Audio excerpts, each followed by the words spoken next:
In most of the world, 500 years ago, a person losing their mind was chained, beaten, or locked away.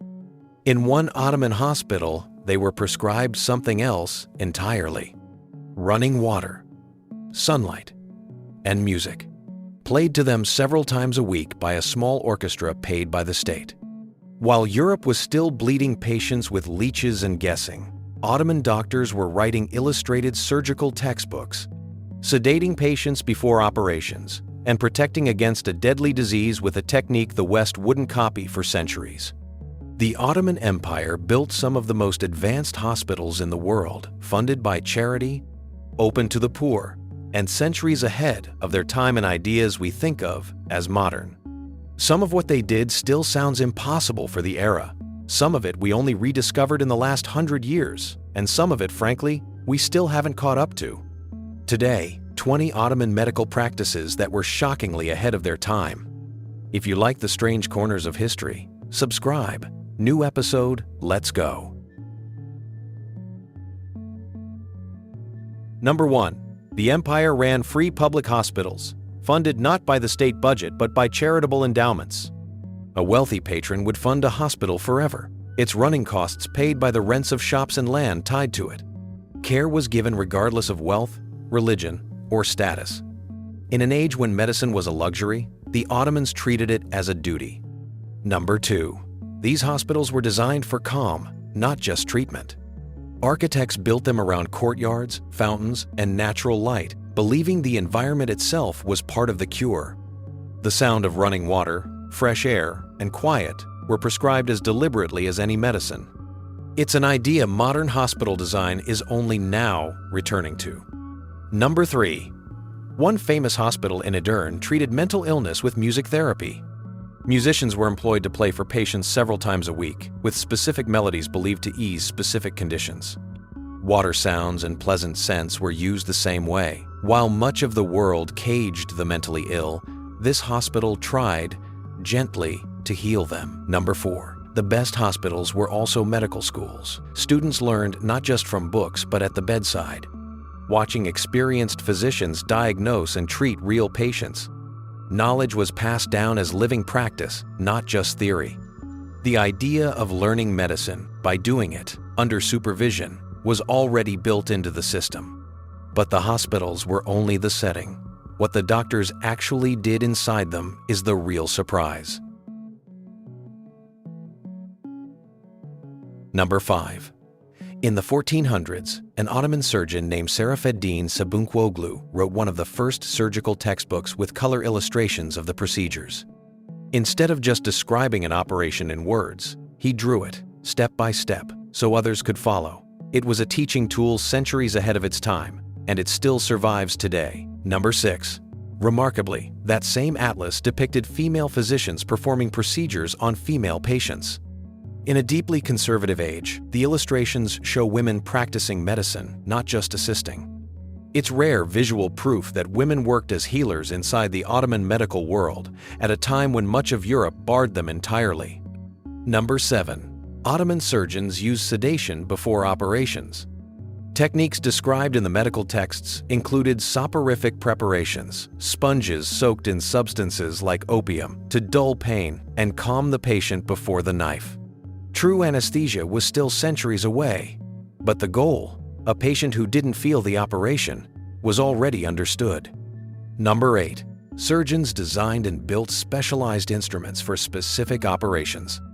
The texts illustrate purpose-made tools for procedures on the eyes, the mouth, and delicate parts of the body. This wasn't guesswork with a general blade. It was precision surgery with dedicated equipment, drawn and cataloged so others could reproduce it. Number 9. They performed eye surgery, including techniques to treat cataracts. Working without magnification or modern light, surgeons used fine tools to operate on the eye itself, an astonishingly delicate procedure for the era. Restoring sight, one of the most dramatic things a doctor can do, was already part of the Ottoman surgical repertoire. Number 10. Long before the Western vaccine, Ottoman communities practiced inoculation against smallpox. Healthy people, often children, were deliberately exposed to a tiny, controlled amount of the disease to build lifelong protection. It was risky, but it worked far more often than it failed, at a time when smallpox was killing and scarring millions. Number 11. This practice reached the West through a British ambassador's wife in Istanbul, who saw it, had her own children inoculated, and championed it back home. It spread through Europe decades before the more famous vaccine was developed. One of the most important ideas in the history of medicine traveled to the West from an Ottoman practice most Europeans had dismissed. Number 12. As the empire modernized, it built quarantine systems to hold back epidemics. Travelers and ships from infected regions were held and observed before being allowed in, a deliberate barrier against the spread of disease. The principle, isolate the sick to protect the healthy, was enforced as public policy, not just private caution. Number 13. Ottoman pharmacology was vast and precise. Apothecaries worked from detailed catalogs of hundreds of plant, mineral, and animal ingredients, mixing specific remedies for specific conditions. Much of it was inherited and expanded from earlier Islamic and ancient sources, then refined by centuries of practice. It was the closest thing the age had to a pharmacy. And behind all of it was a philosophy of care that, in some ways, we're still trying to get back to. Number 14. Ottoman medicine leaned heavily on diet, rest, and lifestyle before drastic treatment. Physicians believed health came from balance, and that food, sleep, climate, and mood were medicine in themselves. Rather than reaching first for the knife or a harsh remedy, they often adjusted how a person lived. Prevention and gentle correction came before aggression. Number 15. Care extended beyond the hospital walls through public soup kitchens. Charitable foundations fed the poor, travelers, and the unwell for free, understanding that hunger and health were connected. A society that feeds its sick and its poor was, in its own way, practicing medicine at the scale of a whole city. Number 16. Childbirth was overseen by skilled midwives with real expertise, passed down through generations. These women managed deliveries, complications, and aftercare, holding knowledge that formal male medicine often didn't touch. In an area of life where mistakes were deadly, the empire relied on a deep, respected tradition of women's medical skill. Number 17. Bone setting and orthopedics were well developed. Physicians and specialists reset fractures and dislocations and immobilized them with splints and bindings, following techniques refined over centuries. It's the kind of unglamorous practical medicine that actually saved limbs and livelihoods, done with a skill that would look familiar to a modern practitioner. Number 18. For all its sophistication, Ottoman medicine still lived in an age without germ theory.